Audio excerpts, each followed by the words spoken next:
বিএনপির কি গুণ? 9 মাসে 150 খুন, চাঁদা তুলে মল্টনে চলে যায় লন্ডনে। আমি বলছি না, কিন্তু এটাকে দেখার জন্য আমরা আন্দোলন করেছিলাম, সংগ্রাম করেছিলাম। আমরা চাই এই দেশ শান্তি হোক, সবের অধিকার বাস্তবায়ন হোক, পুরা ব্যবসায় প্রত্যেক মানুষ যেন চাঁদাবিহীন এক মুক্ত জীবন যাপন করতে পারে। আমরা সেরকম দেশ চাই। শুধু নেতার পরিবর্তন, দলের পরিবর্তন করলেই দেশে কোনোদিন শান্তি আসতে পারবে না, যতদিন পর্যন্ত নীতি আদর্শের পরিবর্তন না হবে। 2 নম্বর জমিতে 1 নম্বর ফসল হয় না, 2 নম্বর উস্তাদের কাছে 1 নম্বর ছাত্র গঠন হয় না, ঠিক 2 নম্বর নেতার কাছেও দেশ কোনোদিন 1 নম্বর হতে পারে না।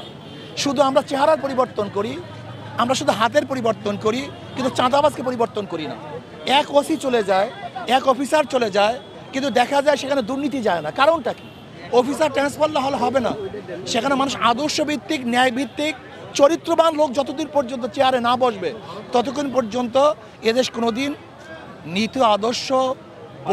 নীতি আদর্শের কোনোদিন প্রতিফলন ঘটবে না।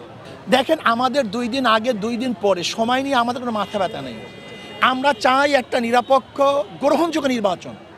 এবং দেখেন, হাবিব আউয়াল সাহেব, যিনি সিইসি প্রধান ছিলেন, তিনি স্পষ্ট বলেছেন যে এই বর্তমান সংস্কার ব্যতীত যদি নির্বাচন হয়, 1000 বছর নির্বাচন করলেও কোনোদিন সুষ্ঠু নির্বাচন হবে না। এর জন্য আমরা মনে করি 2 দিন আগে 2 দিন পরে এটা বহুত বড় দেখার বিষয় না। আসলে সংস্কার ব্যতীত যদি নির্বাচন করে, সেই নির্বাচন গ্রহণযোগ্য নির্বাচন হবে না, সুস্থ নির্বাচন হবে না। পিয়া নির্বাচন চাই। এর জন্য আসলে তো বিএনপিও জাতীয় সংসদ গঠন করতে চায়।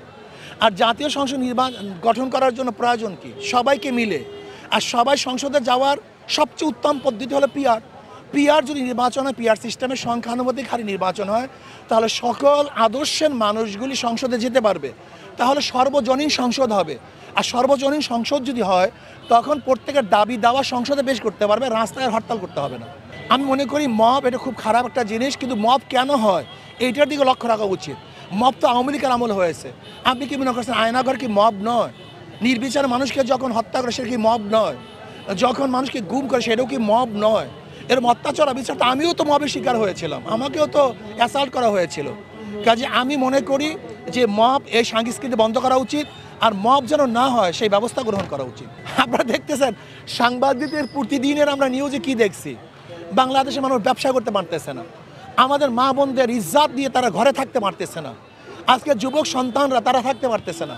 দেখেন, ইসলাম দেশ মানবতার কল্যাণের জন্য, ইসলাম দেশ মানবতার কল্যাণের জন্য যারাই জোট করবে, আমরা তাদের সাথে একত্রিত হয়ে আমরা নির্বাচন অংশগ্রহণ করতে চাই। এখন যে পরিবেশ আছে তা তো অবশ্যই সম্ভব না। এর জন্য আমরা মনে করি এই সরকারের অধীনে এই সরকার কি নিরপেক্ষ নির্বাচন উপহার দিতে পারবে কি না, এর জন্য স্থানীয় নির্বাচন আগে দেখা উচিত, টেস্ট কেস। যদি দেখি স্থানীয় নির্বাচন সুস্থ হয়েছে, তাহলে আমরা বিশ্বাস করব জাতীয় নির্বাচন সুস্থ হবে। এর জন্য আমরা মনে করি জাতীয় নির্বাচনের আগে স্থানীয় নির্বাচন দেওয়া উচিত। আমরা আস্থা রাখতে পারতেছি না, প্রশাসন এখনও ঢেলে সাজানো হয়নি, এখন প্রশাসনের সংস্কার আসে নাই। আমরা তো 3টা দাবি নিয়ে আন্দোলন করেছিলাম, সংস্কার, বিচার, নির্বাচন। সংস্কার, বিচার, নির্বাচন, এই 3 দাবিকে সামনে নিয়ে আমরা আন্দোলন করেছিলাম। সংস্কার ব্যতীত কোনো অবস্থা দিয়ে দেশে গ্রহণযোগ্য নির্বাচন হওয়া সম্ভব না।